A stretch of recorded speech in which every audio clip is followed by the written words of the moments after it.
Welcome to UN Weekly. I'm Conor Lennon. Yes, it's a brand new podcast, and we're going to be looking at some of the big stories of the week from a UN angle. We'll also shine a light on stories and topics that we think are important, even if they've fallen off the international news agenda. Now, every week, I'm going to be joined by one of my wonderful colleagues from UN News, and this week I am delighted to have Lusophone news star, if I can call you that, Myra Lopes. Hello. Hi, thanks for having me today, Conor. Good to have you. From the Portuguese unit, from the Portuguese world, Brazilian. Yes, I'm Brazilian, but we also talk about Portugal and many other nations that speak Portuguese. Yes, and thanks to you, I've been learning what some of those nations are. I've been discovering the vast world of the Portuguese-speaking universe. So thank you for that information. Now, hopefully you can tell us a bit more later. We also have a friendly face from the Fourth Estate. Hopefully she's friendly. Deandre Williamson, who's joining us from the Bahamas. Hello, Deandre. Hi, Conor. Hi, everyone. Good to see you. And Deandre, for those who aren't watching, is joining us from a school. And there are 55 essential things that young people in the Bahamas should be doing. And I've been learning about them myself, making eye contact, respecting others. Don't look behind you, Deandre, but can you think of any more there from your elementary school time? Be helpful, be friendly, be mannerly. Well, I believe you, but that all makes sense. I think that's perfectly a good idea. So, look, I'm going to now head over to Myra because we're going to start the show each week with a quick news roundup, just to give you an idea of some of those big stories that have been agitating us across the 9 UN languages. Myra. Yeah. So, Conor, like every single week, we have a lot going on here in the headquarters, around the world, in the ground. Of course, we've been following the developments of so many conflicts, notably Gaza, what's happening in the Gaza Strip right now, but we also are paying a lot of attention of what's going on in Ukraine, Sudan, Haiti, so many things. But today, I want us to jump in something else, another important issue that concerns all of us, that is climate change and environmental issues. Just last week, we saw a lot of flooding all around the world. I can name a few here that I brought some figures to share with you. We had massive rain in Afghanistan that left 540 people dead in the region, 3,000 houses completely destructed. Kenya as well, Kenya and some other countries around the region. But Kenya had 267 people killed as well. And let me get the figures straight, but we had around 100,000 people that have been displaced. And that's the information we had on 9 May. So that's probably a higher figure now. It's been very dramatic, and it's almost as if we're becoming used to it. Every week or so, it seems another record is broken. And the figures we're seeing, as you said, for displacement, for deaths, it's really quite something. Yes, and unfortunately, in my home country as well, Brazil, as you just said in the beginning of the show, we also had this massive flooding in a state that's called Rio Grande do Sul. So the figures are changing very rapidly, but from the last update, we had over 500,000 people displaced in the region as well. It has caused an immense commotion around the country and beyond in the region. And we expect that the water is going to take around 45 to 50 days to go back to its normal levels. So it's massive. You wouldn't think that these kind of events would be a big deal in small island developing states like the Bahamas, but I understand, Andrea, you do have issues with flooding and also recently with wildfires.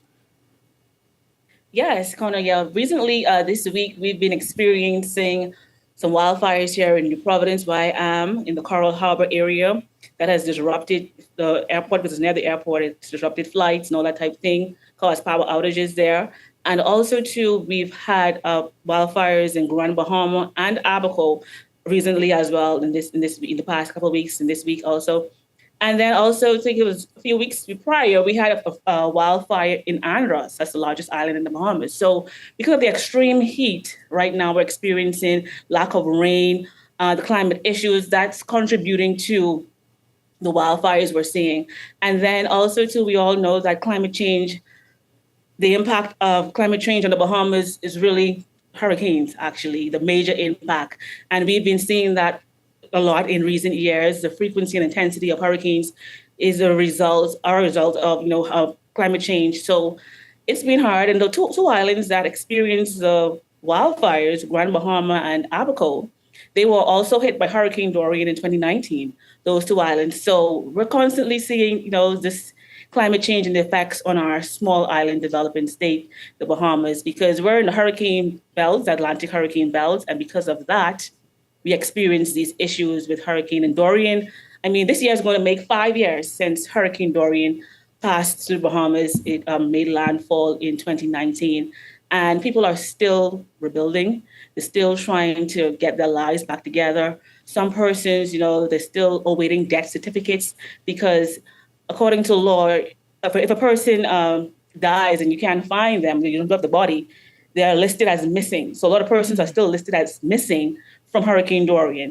And, it's hard because you can't bury your loved ones and you can't really bring closure to that chapter in your life because you have to wait 7 years. So I don't know what's going to happen in this 50th anniversary if the government is going to make some plans to change the laws to reduce the time that persons have to wait to receive death certificates. But that's an issue. And, I was in Grand Bahama a few weeks ago, actually. I was there sometime in March. And I was able to visit an area that was devastated from Hurricane Dorian. It was a High Rock community in East Grand Bahama. And when you enter that area, you could see the devastation still. Even though the government has done a lot in rebuilding and repairing buildings and all that type of thing, but there's signs are still there that something drastic happened in this community. As you enter that community, it was once a pine forest. You had pine trees growing up to like 18 feet, almost up to 20 feet tall. And as you enter that community, they're snapped in half. So you have these big jumbo sticks going down for miles, showing you that the trees were destroyed. The environment was destroyed in this area. And then you pass abandoned homes that still needs to be repaired. And then also when I entered High Rock, I went to this area where there is now a monument to memorialize the victims in that community who died during Hurricane Dorian. And it was so emotional for me and so, striking for me as a journalist because it's like the community isn't what it used to be. Mm-hmm. Okay, people used to live there. The population has decreased tremendously. Persons moved out of the area because of the storm. And I met a man there. His name is Bishop. He has a restaurant there. And he told me, I didn't even ask him any questions. He didn't even know I'm a journalist. He was like, we're just getting our business back together since Dorian. I lost my resort. He has had a boutique resort. He said he lost that during Dorian. And it's like, and they told me during the storm how him and his wife, they slept in their car for 3 days during the storm. And it's like people come to his restaurant and he has a story to tell without you even asking him what happened to him. And it's heartbreaking. And also too, when I was on this trip, another lady I met, she's also from the East Grand Bahama community.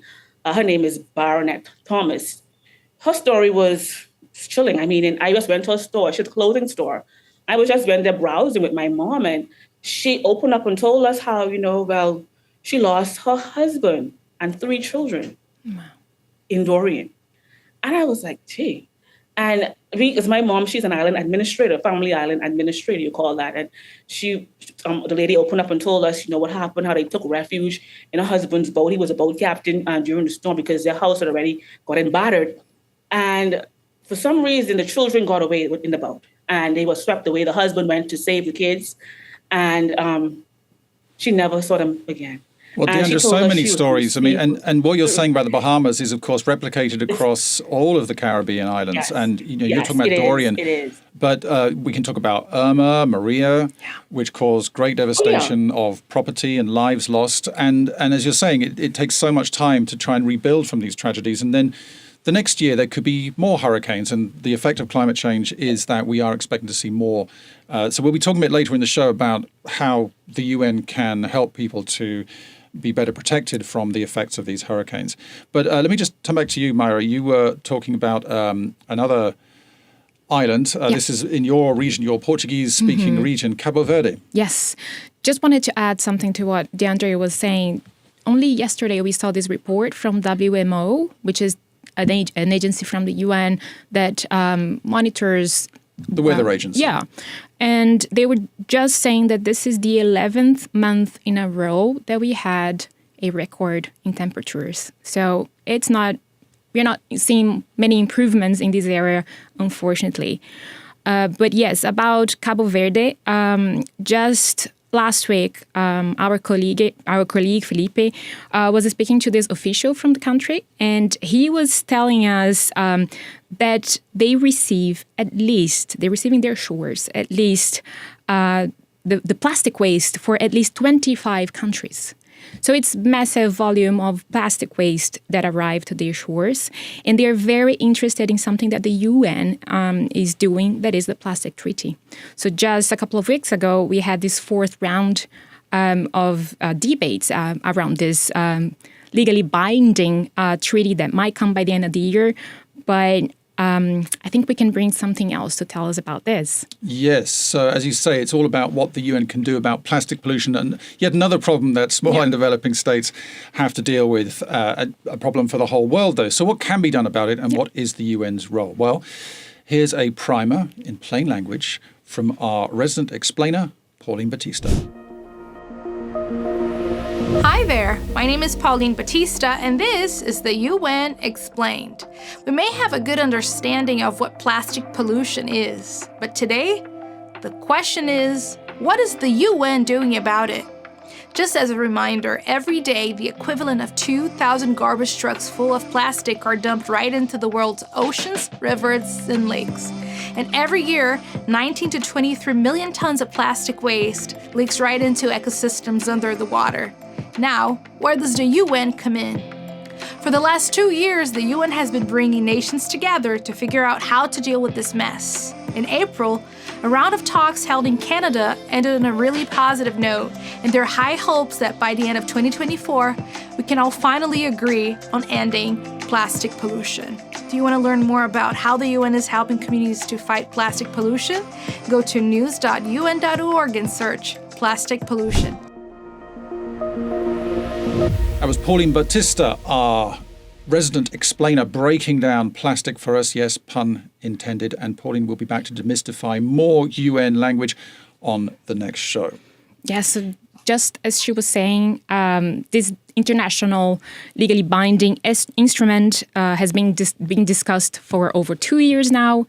And we are expecting that in November 2024, the governments will reach a final round of negotiations and write a final draft of this treaty in Busan. This is a city in South Korea, and this treaty, Conor and Deandre, it is called now for some nations a once in a lifetime opportunity to create a solution for this global crisis.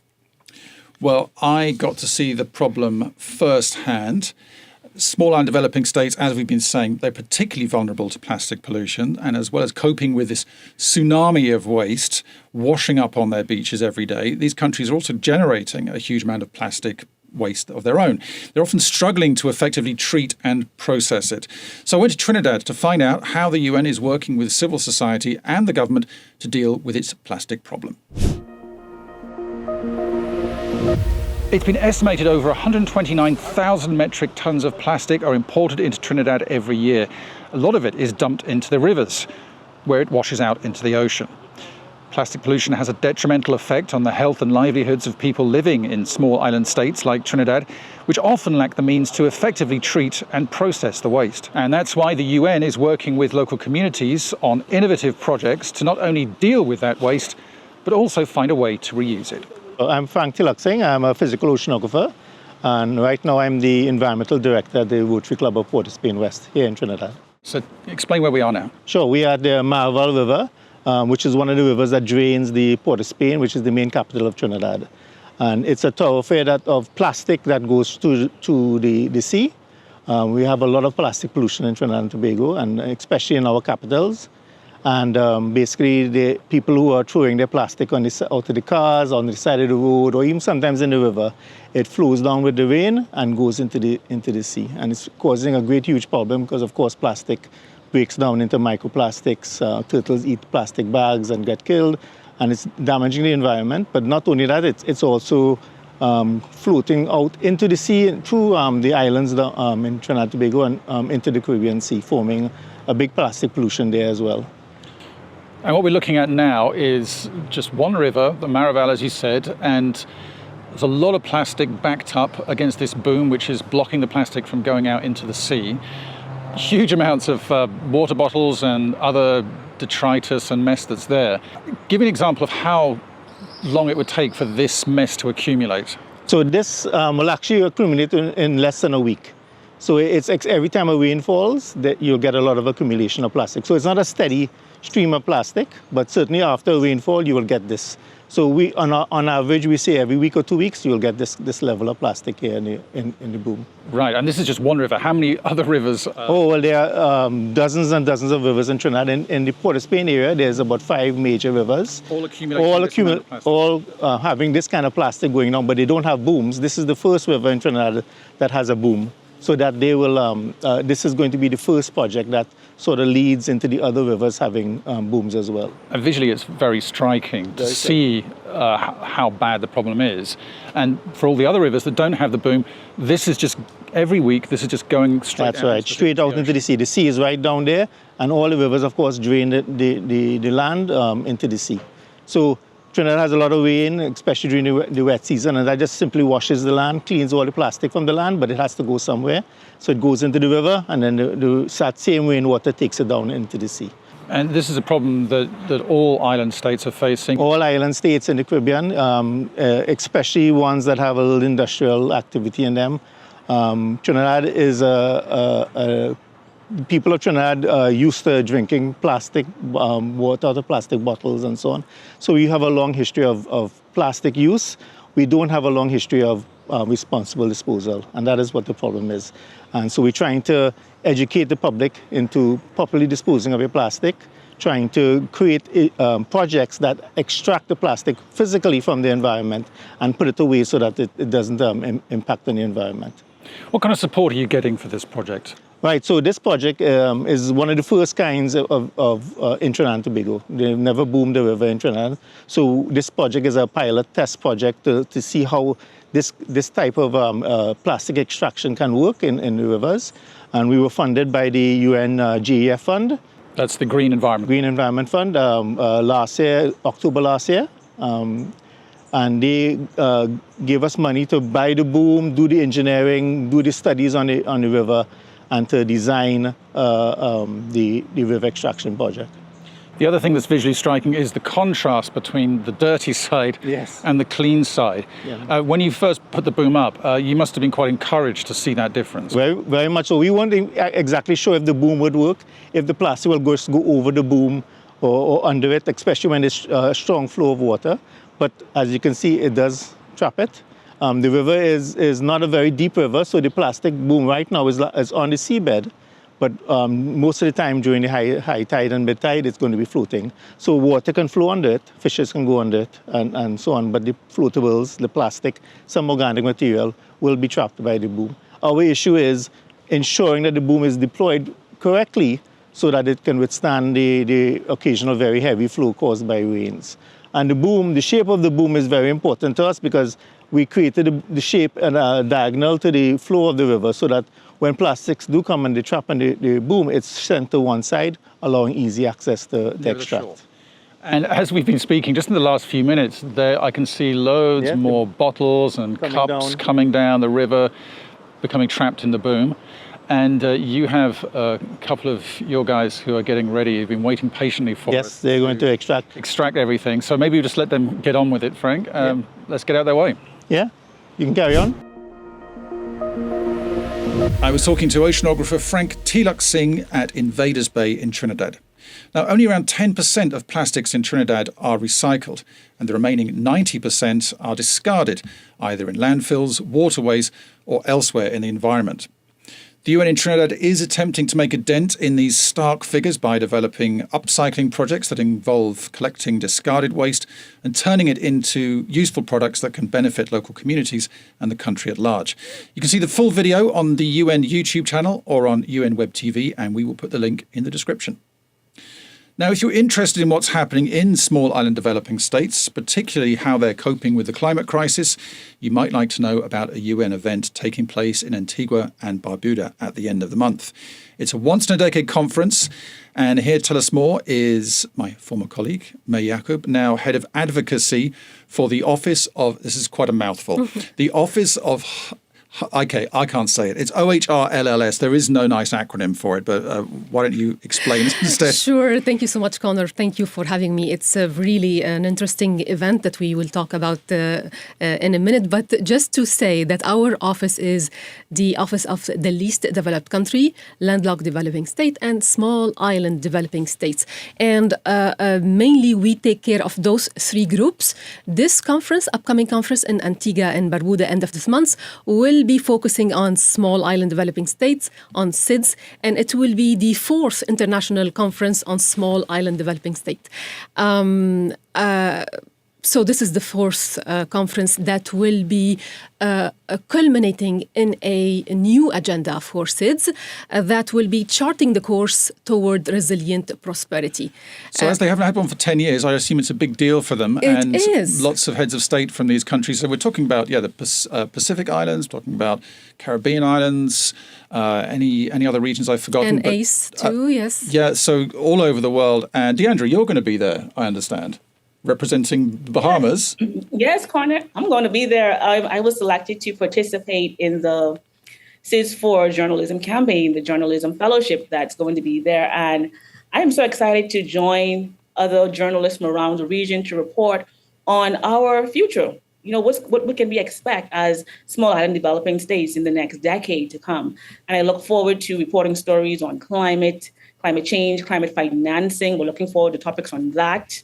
Also, development financing as well, and also to I heard there might be some discussion, or going to be some discussion on the multidimensional vulnerability index. That's going to help measure, where the small island developing states, which small island developing states are actually going to be the ones are going to need funding after climate disasters. So it's going to basically be so much to look forward to, because it's so much that's happening for our islands, and we're so vulnerable. Our economy needs attention. The development areas, we need to talk about sustainable tourism, things like that. How can we help grow our economy more? The youth of this region, what can we do to progress? So I really look forward to reporting on topics surrounding those issues, even now, business sustainability as well. Yes. And as it's been 10 years, I presume that a lot of work has been done to build up to this point. And you were saying that you're expecting a new agreement, a new kind of outcome, which is going to help chart the next 10 years or whenever the next conference is. Indeed, but let me first start by congratulating Deandre for being selected among the journalists that will be covering SIDS. We aim from this fellowship, first and foremost, to create a network for journalists who are enthusiastic and passionate to report on SIDS issues now and along the long term, actually. Back to your question, Conor, yes, indeed. So it's going to be a new 10-year action plan. It's an agreed focus and I would say forward-looking, oriented action plan that will be set out as an agenda with concrete measurable target to support SIDS to achieve their sustainable development objective over the next 10 years. If you allow me, one of the important section of this action plan, the agreed action plan, is what SIDS wants. In the lead up to this agreed action plan, SIDS nation gather together to point out the issues, the key issues areas that they are looking forward to resolve and tackle. Those 10 issues, 10 priority areas are basically building resilience, building economic resilience, scaling up climate action, scaling up biodiversity action, also conserving and sustainably use the ocean. One of the priority as well is data analysis and collections. Again, one of them is also promoting science, technology, and innovation, and most importantly, building partnerships. Because after all, if we have those action plans set up, we need partnership to be able to achieve them. Well, we need collective action. We need collective gathering to be able to achieve those. Yeah, I mean, we'll be ambitions. covering some of those issues in later shows as well. The issues of energy financing, which Deandre mentioned, of course, is a big one. So much we've covered a lot. Plastic pollution, we've covered wildfires, we've covered floods, and all of these issues, I think, are going to be touched upon. And so there's a lot to get through at this conference, which is taking place at the end of the month. And Deandre, just to leave it with you, you'll be there. If there was one thing you think that would be the top area that you would want to see covered and addressed, what would that be? Financing for sustainable development. That has to be touched upon, development financing, because we need it. We need help. With climate change, also climate financing as well, because, countries like my country, people might say, oh, you have a good economy, this and that. But whenever we're hit from storms, we always face damage. The damages are enormous, no matter how big the storm is, no matter how small the storm is, no matter how small the hurricane. We always face damages. And who's going to pay for the damages? Like my prime minister always say, who's going to help us pay to cover these problems? We're a small island development state. We are not responsible for the global climate crisis. We contribute least to the carbon emissions, and yet then we are faced with the biggest impact, okay? And, nations that are responsible should be held accountable. And they should step up and help us, because we're trying our best to be, a sustainable region, a sustainable country whereby, we can have a better quality of life. But if we're constantly being broken down every time a storm comes, what's going to happen to us? Yep. We always take these major blows, but then who's going to help us at the end of the day rebuild? So no surprise, Deandre, it's all about the money. It is, of course. Often what we hear, climate financing, where is the money? So the conference taking place at the end of the month from the 27th of May, and you can easily find the conference page by Googling SIDS. That's SIDS 2024. We will, of course, have full coverage of the event on UN News. Well, that's it for the inaugural edition of UN Weekly. And if there are any subjects that you want us to talk about, or any questions you might have about the work of the UN, email us unweekly@un.org. Thank you very much, May. Thank you, Deandre. And thank you to Myra, who has had to leave the studio. Studio production today was by Adair, Jiayi, Wang and Carlos Macias. The editor was Andrea Ocampo. The executive producer was Mita, Hosali. UN Weekly is a UN News production.